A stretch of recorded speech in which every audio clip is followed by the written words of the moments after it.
దాని తర్వాత చిన్న చిన్న పిల్లలు ఏడుస్తూ ఆకలవుతుందని మేమేం చేసినాం, అక్కడనే కాలేజ్ ఎదురుగానే మోజుల బండి ఉంటుంటే తీసుకెళ్లి వాళ్ళ దగ్గర మోజులు తినిపించి అడిగినాం. ఏంటంటే కరువు కాలం వచ్చింది, దాని తర్వాత మాకు పంటలు పండుతలేవు, దాని తర్వాత మేము ఇక్కడికి ఏదైనా ఉద్యోగానికి వస్తున్నాం అంటే అందరూ మంచి డ్రెస్సులలో ఉన్నారు.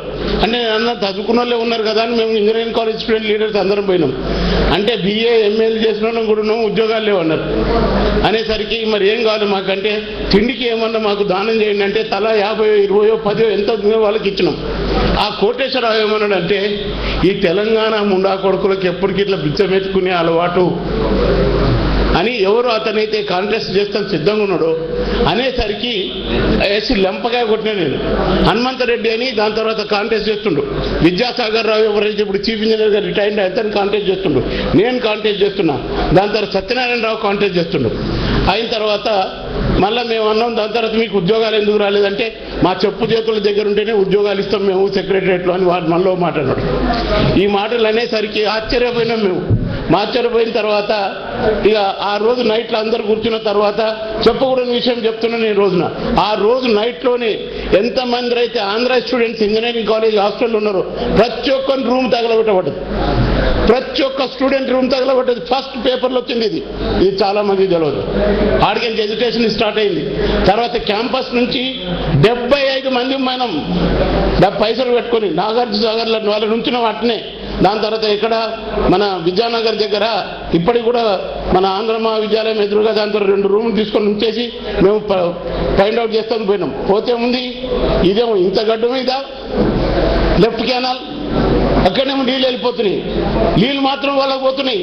ఆశ్చర్యపోయిన ఎందుకోసారి మీరు ఆబ్జెక్షన్ చేయలేదని అడిగినాం.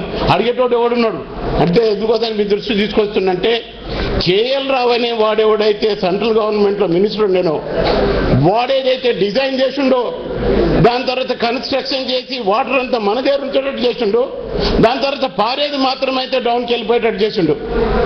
ఈ విషయం తెలుసుకున్నాం. ఆ తర్వాత ఉద్యోగాల గురించి సెక్రటరియట్లోకి వచ్చినాం.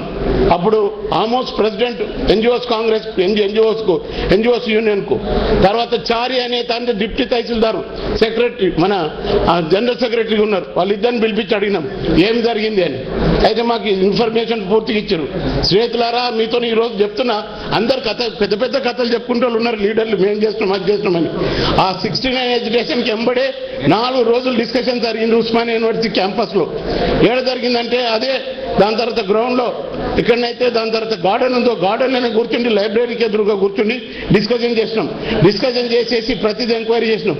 ఎంక్వైరీ చేసిన తర్వాత అప్పుడెవరు Telangana regional committee chairman Chokkarao గారికి వెళ్ళినాం. వెళ్ళి అడిగినాం ఎందుకు వరకు ఏమేమి జరిగిందో చెప్పనన్నాడు. షర్ట్ పట్టుకుంటాను పోయినాం.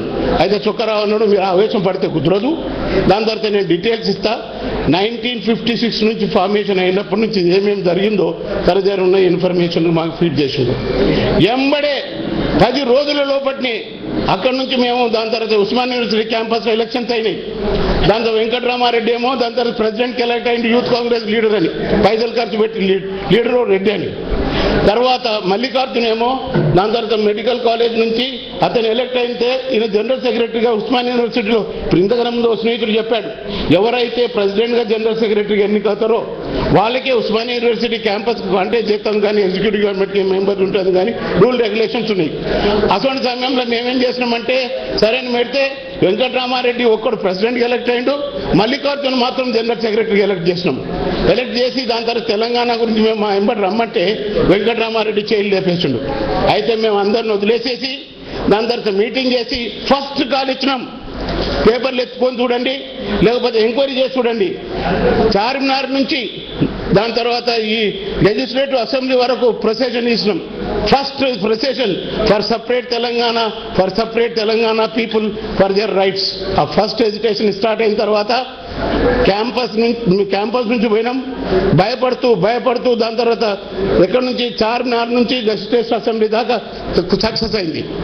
ఆ తర్వాత మేము ఎడ్యుకేషన్కి పోతామంటే ఏ యూత్ కాంగ్రెస్ లీడర్ ఉన్నారో ఎవరైతే దాని తర్వాత ఎస్ఎఫ్ఐ లీడర్లు ఉన్నారో, దాని తర్వాత ఆర్ఎస్ఎస్ లీడర్లు ఉన్నారో వాళ్ళు ఎవరు మాత్రం సహకరించలేదు.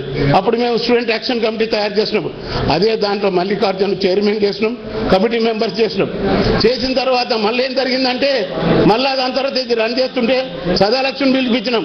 తెలంగాణ ప్రజాసమితి, ఇప్పుడు రఘువీరరావు గారు చెప్పారు, తెలంగాణ ప్రజాసమితి అనేది గట్టి ఏర్పడ్డది. ఏర్పడిన తర్వాత సదాలక్ష్మి ఆధ్వర్యంలో రాజకీయంగా తయారు చేయడానికి ఆమె ఆధ్వర్యంలో దాని తర్వాత కమిటీ తయారైంది. స్టూడెంట్ యాక్షన్ కమిటీ మేము తయారైనాం. దాంట్లో మేము మెంబర్ ఉంటుంది వీల్లేదు. ఎందుకైతే నేనైతే ఇంజనీరింగ్ కాలేజ్ ప్రెసిడెంట్ గాను జనరల్ సెక్రటరీ స్పెషల్గా దాని తర్వాత ఇన్వైటీస్గా మమ్మల్ని అనిపించారు. ఆ తర్వాత ఈ విధంగా యాక్షన్ కమిటీ తయారైన తర్వాత తెలంగాణ ఎడ్యుకేషన్కి స్టార్ట్ చేసినాం. ఫస్ట్ కాల్ ఏమి ఇచ్చినాం, దాని తర్వాత ఒకటేమో చార్మినార్ నుంచి దాని తర్వాత అసెంబ్లీ వరకు. ఆ తర్వాత సెకండ్ కాల్ ఏమైతే ఇచ్చినామో మేము ఆ సెకండ్ కాల్లో దాని తర్వాత హంగర్ స్ట్రైక్ చేసినాం, నిజాం కాలేజ్లో మీటింగ్ పెట్టినాం. థర్డ్ కాల్ ఎప్పుడైతే మేము ఇచ్చినామో చాలా మందికి చైతన్యం వచ్చింది. చాలా మంది దాని తర్వాత చైతంతలో వచ్చి దాని తర్వాత మా ఎంబడి పార్టిసిపేట్ చేస్తానికి వచ్చారు. ఆ తర్వాత మేమన్నాం రెడ్డి హాస్టల్లో మీటింగ్ పెడతాం. రెడ్డి హాస్టల్లో ఉన్న రెడ్ల దగ్గరికి అందరికీ డబ్బులు వసూలు చేసేసి రెడ్డి హాస్టల్లో మీటింగ్ పెట్టినాం. రెడ్డి హాస్టల్లో మీటింగ్ పెడితే సదాలక్ష్మి ఆధ్వర్యంలో రెడ్డి హాస్టల్లో మీటింగ్ జరిగింది. అప్పుడు డెసిషన్ అయింది. దాని తర్వాత చెన్నారెడ్డి గారిని కూడా మిగతా కాంగ్రెస్ సరే సార్ నేను ఎందుకోసానికంటే నేను one of the founder member of the 1969 education. కానీ దానికి కావాల్సింది నిల్చండి, నేను చెప్తాను, ఒక 5 నిమిషాలు ఆగండి ప్లీజ్. దాని తర్వాత ఈ విధంగా వాళ్ళకి తెలవాలి. ఆ ఎడ్యుకేషన్ ఏదైతే స్టార్ట్ అయిందో 1969ది, అప్పుడు ఏం జరిగిందంటే చెన్నారెడ్డి దగ్గరికి దాని తర్వాత మల్లికార్జున్ సుధాకర్ రెడ్డి ఇంట్లో పోయి పడుకొని దాని తర్వాత అతనితో కొల్లుడైపోయిండు. అప్పుడు ఏం చేసినామంటే బద్రీశాల్ పిట్టి దగ్గరికి పరిగెత్తినాం మేము. బద్రీశాల్ పిట్టి దగ్గరికి పడేసేసి దాని తర్వాత రాజరామోహన్ లోహియాను, దాని తర్వాత మధులి మాయను, దాని తర్వాత జార్జ్ ఫెర్నాండెస్ని తీసుకొచ్చి ఎదురుగా సెక్రటరియట్ దగ్గర మీటింగ్ పెట్టించినాం. ఆ మీటింగ్లో దాని తర్వాత అయిన తర్వాత ఇక దానికి కౌంటర్ చేయాలంటే ఎట్లా చేయాలి, సత్యనారాయణ రెడ్డి ఎవరైతే గవర్నర్ ఆఫ్ ది దాని తర్వాత ఏది దీంట్లో మన బెంగాల్కు ఉండేనో అతన్ని, దాని తర్వాత అతను లాయరు, దాని తర్వాత రంగారెడ్డి అతని శిష్యుడు, దాని తర్వాత మాధవ్ రెడ్డి, దాని తర్వాత ఎస్ఎస్పి పిఎస్పి వాళ్ళందరితో కలిసి దానికి కౌంటర్గా ఈయన శ్రీధర్ రెడ్డిని ప్రెసిడెంట్ మేము చేసినాం. ఈ రోజున వాళ్ళు ఎవరైనా ఎన్ని మాట్లాడవచ్చు, కానీ ఎందుకోసం చేసినామంటే to counter check the movement and movements of the Mallikarjun. ఆ విధంగా తయారు చేసినాం. బద్రీశాల్ పెట్టి తన జోబులకి తన సొంత డబ్బులు ఖర్చు పెట్టి దాన్ని పునర్నిర్మాణం చేసిండు. ఈ రోజున శ్రీధర్ రెడ్డి ఈ స్టేజ్ ముందడానికి కారణం ఇది వెనకాల బ్యాక్గ్రౌండ్ ఇది. ఇప్పుడు మేము కూడా ఎందుకోసం అంటున్నామంటే ఈ సెంటిమెంట్స్ దీంట్లో ఉన్న నిగూఢమైన అర్థం మాకు అర్థమైంది. ఏమని అర్థమైంది? రీకన్స్ట్రక్షన్ అంటే ఏంది? దాని తర్వాత మనం మాట్లాడుకుంటే జరుగుతుందా? కాదు. ఎందుకో దానికంటే తెలంగాణ ఎడ్యుకేషన్ 3 ఫేజ్లు నడిచింది. ఒకటేమో వందే మాతరం మూమెంట్ నైజాంకి అగెనిస్ట్గా, తర్వాత ఆర్య సమాజ్ మూమెంట్ 2, మూడవది దాని తర్వాత సాయుధ పోరాటం 3, ఆ తర్వాత 1956లో దాని తర్వాత ఏది ఆంధ్ర గోబ్యాక్ వాళ్ళు ఎవరు రావద్దు, ఇడ్లీ సాంబార్ గోబ్యాక్ అని 4. ఈ విధంగా ఉద్యమాలు నడుస్తున్నా కొద్దీ దాని తర్వాత ఏం అర్థం కాకుండా పోయింది. ఇవన్నిటిని దృష్టిలో పెట్టుకొని మేము ఏం చెప్తున్నామంటే, ఇప్పుడు నేను నిజమైన విషయానికి వస్తున్నా. వేద్ కుమార్ గారి యొక్క ఉద్దేశం మాకు అర్థమైంది. వేద్ కుమార్, విమలక్క, దాని తర్వాత గద్దర్, మీరు తప్పకుండా కాంటెస్ట్ చేసి ఒకవేళ తెలంగాణ రాష్ట్ర సమితి నోరు గెలిచినా కానీ కూడా, దాని తర్వాత కాంగ్రెస్ నుంచి గెలిచినా కానీ కూడా మా యొక్క వాయిస్ సామాజిక వర్గాలది, బడుగు బలహీన వర్గాల వాయిస్ ఉండాలంటే మీరు కూడా కాంటెస్ట్ చేయాలి, మీరు కూడా రావాలి. దాని తర్వాత మళ్ళీ ఇంకా 2-3 విషయాలు చెప్పేసి నేను ముగిస్తా. 19 ఎప్పుడైతే నైజాం పరిపాలన జరిగిందో దాని తర్వాత జాగీరీనాంలు వాళ్ళకి జాగీర్దారులకు ఇచ్చేసిండు. దాని తర్వాత ఇంతకన్నా ముందే సార్ చెప్పిండు, సర్ఫేకాస్ మొత్తం హైదరాబాద్ డిస్ట్రిక్ట్, దాని తర్వాత అత్రవి బల్దా డిస్ట్రిక్ట్ లో ఉన్నది 82 గ్రామాలు తప్పితే మిగతా అంతా సర్ఫేకాసే. ఆ తర్వాత ఇనాం ల్యాండ్స్ కమ్మరి కుమ్మరి వడ్రంగి 3 ఎకరాలు 4 ఎకరాలు, ఈ ల్యాండ్స్ అన్ని ఉన్న ల్యాండ్స్ అన్ని ఎక్కడ పోయినాయి? 1948లో 13th సెప్టెంబర్ నాడు నైజాం ఏం చేసిండు, ఇటుకించి మహమ్మద్ అనే వాడిని, దాని తర్వాత ఫారిన్ మినిస్టర్ను, దాని తర్వాత యునైటెడ్ నేషన్స్ ఆర్గనైజేషన్స్ కు, దాని తర్వాత ప్యారిస్ పంపించండు. ఎందుకో దానికంటే జీవో ఉంది బ్రిటిష్ గవర్నమెంట్ ఇది, ఏంటంటే ఎవరే కానీ సంస్థాన అధ్యక్షులు ఇష్టమైతేనేమో ఆ గవర్నమెంట్ ఆఫ్ ఇండియాలో కలవచ్చు, ఇష్టమైతేనేమో పాకిస్తాన్ కలవచ్చు, లేకపోతే న్యూట్రల్గా ఉండొచ్చు. దాని అడ్వాంటేజ్ తీసుకొని పిటిషన్ ఫైల్ చేసిండు. వెంబడే 13th సెప్టెంబర్ నాడు దాని తర్వాత గవర్నమెంట్ ఆఫ్ ఇండియా డెసిషన్ తీసుకుంది.